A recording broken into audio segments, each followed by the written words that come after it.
নওগাঁর একটি বিদ্যালয়ে হঠাৎ অসুস্থ হয়ে হাসপাতালে ভর্তি 15 শিশু। শিক্ষকরা জানান, বুধবার দুপুর 12টার দিকে শ্রেণী কার্যক্রম চলাকালে প্রথমে 2 শিক্ষার্থী অসুস্থ হয়ে পড়ে। এ সময় তাদের দেখে আরও বেশ কয়েকজন শিক্ষার্থী অসুস্থ হয়ে পড়লে বিদ্যালয়ে আতঙ্ক সৃষ্টি হয়। পরে তাদের নওগাঁ সদর হাসপাতালে ভর্তি করা হলে চিকিৎসক না পেয়ে ব্যাহত হয় স্বাস্থ্যসেবা। পরে খবর পেয়ে বৈষম্য বিরোধী ছাত্র আন্দোলনের শিক্ষার্থীরা সেখানে গিয়ে ক্ষোভ প্রকাশ করেন। একটা বেডে 2টা রোগী কেমনে থাকে? 2 রোগীর 2 সমস্যা হতে পারে। আমার পাশে একজন শুয়ে থাকবে, আমার সমস্যা হতে পারে। একটা ডাক্তার আরেকটা নার্সকে বলে তুমি অক্সিজেন নিয়ে আসো, ওই নার্স আরেকজনকে বলে তুমি অক্সিজেন নিয়ে আসো, এরকম করে ওখানে আধা ঘন্টা সময় কেটে দেয়।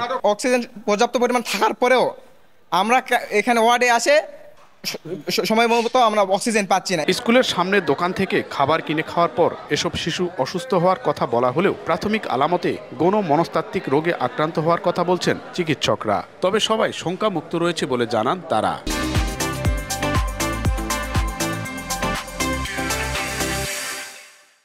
একজন অসুস্থ হয়েছে, সবাই ভয়ে আয়ুষী অবস্থা হয়ে যাচ্ছে, একটা পর একটা এভাবে হয়ে যাচ্ছে। মাস সাইকোজেনিক ইলনেস, হ্যাঁ, ভয়ভীতি থেকে এরকম আছে। এবং ভর্তি করার পর এখন ভালো আছে, পরে খোঁজ নিয়েছি, ভালো আছে তারা। অসুস্থ হওয়া শিশুরা সদর উপজেলার হাপানিয়া এলাকার ইউনার চাইল্ড একাডেমির 2য় ও 3য় শ্রেণীর শিক্ষার্থী। এমআর রকি, সময় সংবাদ, নওগাঁ।